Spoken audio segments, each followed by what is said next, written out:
Well, hello again, everyone. Welcome back to Wagon Wheel Friday for the last time for 2021 as we look at the races that begin the 2022 calendar year on Saturday, tomorrow, January the 1st. So before we go, Happy New Year to everybody, and let's hope that we do have some success with our punting. Now today, before we get into the races, I just want to address the question of what should the jockey bonus actually be if we are in fact going to put a bonus in there, and which jockeys should get those bonuses.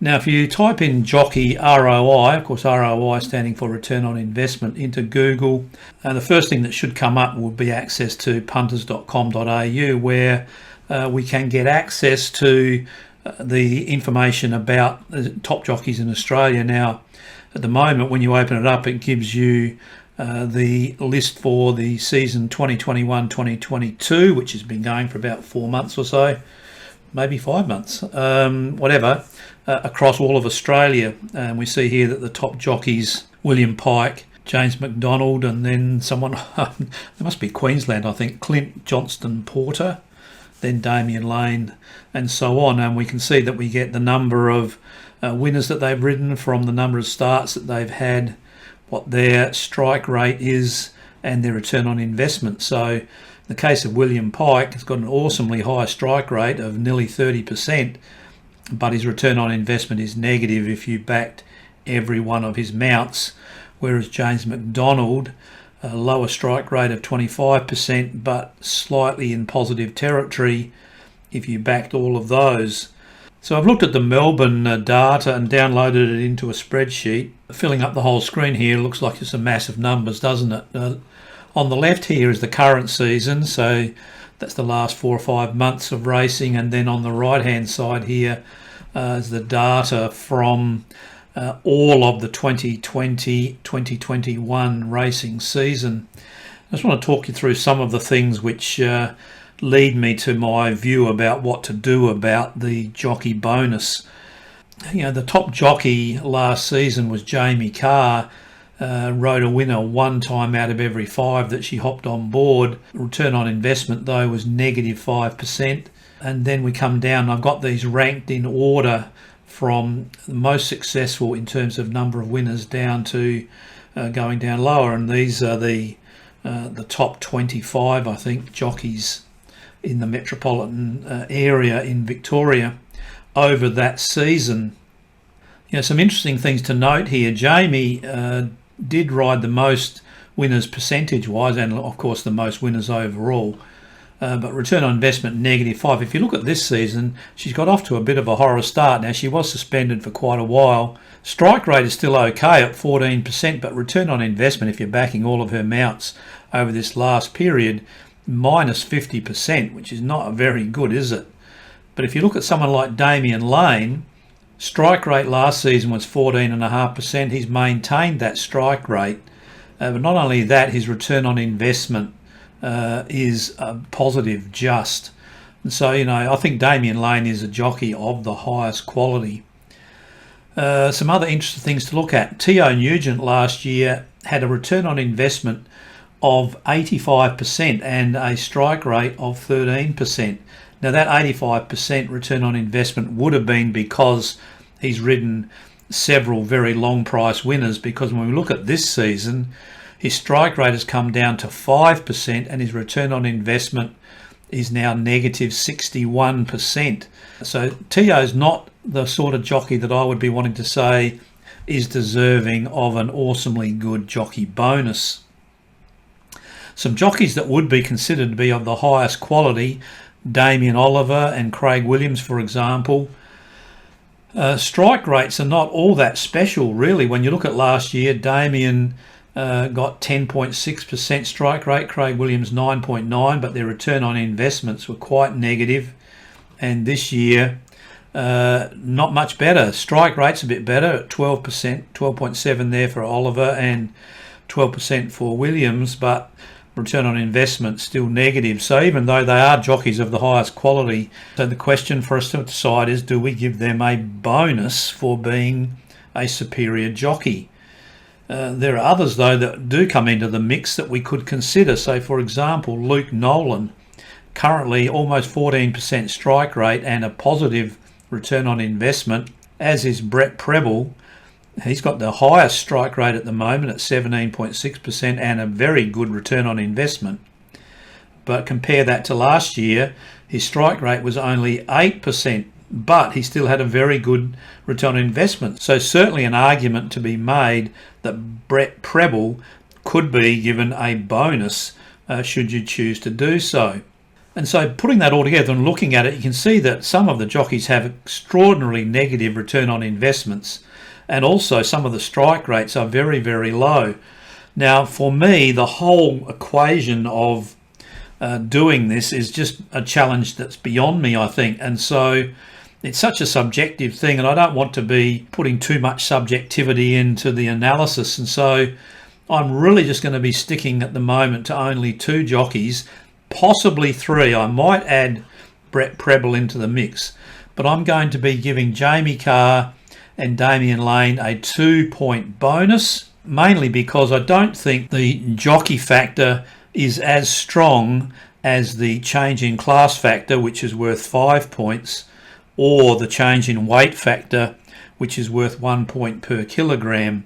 And generally speaking, the difference between the top and the bottom weights is usually about sort of 6 kilograms or so. Now, remembering we're sort of basing this off with a benchmark in the middle at 0, so I'm thinking the jockey factor is perhaps worth about 4, and that means that the benchmark would be 0 in the middle, plus 2 for high quality jockeys and negative 2 for low quality jockeys. But I'm just not going to try to apply it to all of the jockeys, so I'm just going to allocate a 2-point bonus to Jamie Kah and Damian Lane, and in Sydney to James McDonald, a 2-point bonus there. So that's it. As I said, I've given up on trying to do this subjective sort of stuff. So let's move on from there and have a look at our results. Well, last week we had 3 races, looking a bit ugly to start off with. First 2 races we didn't really get all that close to getting the winner, but we did step up in the last race. A beautiful ride from the jockey on Kubrick, rated it nicely, didn't cover too much ground, and held off the challengers quite easily at the end. And so a positive week for the wagon. We're now up to nearly 42% strike rate, still above that benchmark that we've set ourselves of 40%, and return on investment way more than what I thought it would be. And so we're up $252 on an investment of $823. Now this week I think I've identified 6 opportunities to invest into, and so I'm expecting by the end of this week our bank will have just about turned over. Remember, we started with a bank of $1,000, and once that bank has been turned over, we'll reassess the size of the bank and then up the stakes, so that instead of trying to get a return of $50 based on the wagon wheel prices, we'll be going up to perhaps something like maybe $60. Depends on what our final result is this week. And so looking at our races this week, we've got 2 in Flemington, 2 at Doomben and 2 at Ascot. So the first one at Flemington, race 7, the Bagot Handicap, above average prize money. It's a listed race over 2,800, so everything looking good there. The wagon does pick the favourite to win, Smoke and Romans, but at the moment the price is below the price that the wagon is suggesting it should be at. So therefore at the moment we're just having a very small investment on this race on Tiger Tiger and Guns A Blazing. But of course, as the prices change and if there are any scratchings, things may be different tomorrow. Next race, Flemington race 8, above average prize money over 1,400, a listed race, so meeting all the metrics for the correct sort of race to be investing in. It does pick the favourite to win, Lighthouse, but we've got it priced at $5. And as you can see, the wagon is suggesting almost every horse in the race has some chance of winning, but 3 horses to invest in here. Again, a small investment because of the wide assessment that the wagon has made of the race, only $13 at the moment to invest into either Age of Chivalry, Crosshaven or Farouk. Next race, Doomben Race 6, the Magic Millions Shootout, above average prize money, open quality race over 2,000 metres. And we've been looking at a couple of these horses have been racing recently in races that we've invested in. Wapiti, Fastnet Cyclone, which I actually think has a very good chance of winning the race. Smart Meteor and Skilago. And this one, of course, would be an awesome result if it got up. Nearly $6 on it, 50 to 1. The wagon is priced at $8.76 because it's been running very, very well. Its form is like 2-1-1. But it is up in class, and I think it's up a lot in class. That's why the price is so wide, and this could be, one of the weaknesses of the system. When you got in an up in class, if a horse is going up in class from say Group 2 to Group 1, for example, that's not really a massive rise in class. But if you've got a horse coming in from running out in the country in some sort of a benchmark race, and then coming up into an open handicap in the city, that's a huge jump in class. But all of the up in classes only get a penalty of 5 points. And so, this is why we're going to be having this. But hey, stranger things have happened. So we're going to be putting $5 or $6 onto Skilago for sure. And maybe we can get more than 50 to 1 at starting time. Whatever, $34 into this race. So a lot more invested into Doomben Race 6. Race 7 is the Buffering.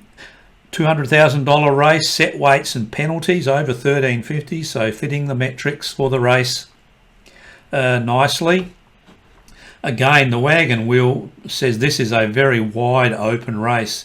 It's got the favourite here priced at $5.07, whereas the favourite Apache Chase, which is bookies have at $2.30, is not really one of the top picks by the wagon wheel at all.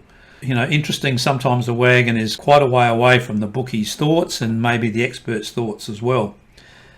$25 odd into this race. We're going to be betting on 4 horses. Now, this is sort of one of these races where, for example, Apache Chase had been like $1.50. Because the wagon has got so many horses that it's giving a chance to, this would be one of these races where you would be laying Apache Chase to lose the race.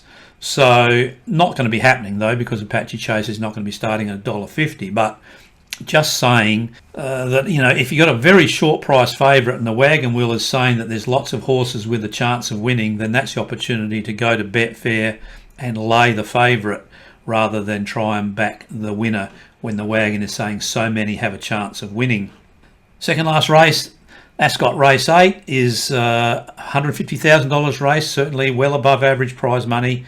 A Fillies and Mares Group 3, so good quality race over 1,800 metres, and not many chances, only 5 chances according to the wagon, and we're going to be putting $33 into Beret, which is the favourite in the race, and at the moment we can certainly get on board. Playing Marika, which I do like the horse a little bit, $7.40.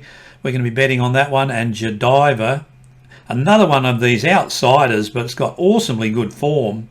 And according to Tab, all of these horses are running in the same class of race, but I'm sure that if you look at Jediva's form, it's definitely, I would think, up in class, but not according to TAB, and that's where we're going from. And so therefore, wouldn't that be a great result? $12 on at 50s.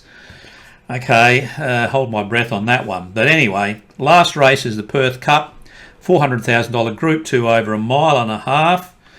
Quite a lot of horses expected to have a chance according to the wagon. We're going to be investing at the moment, based on the prices, on 4 of these for an $18 investment there. So all up, we're going to be having almost $120, $130 or so invested on the day.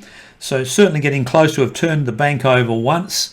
Be back with you again next week with a summary of how we went and hopefully another positive set of results. But who knows? I've got my fingers crossed, but it's performing better than I expected at the moment. Let's see whether we can continue to take the money out of the bookies' bags.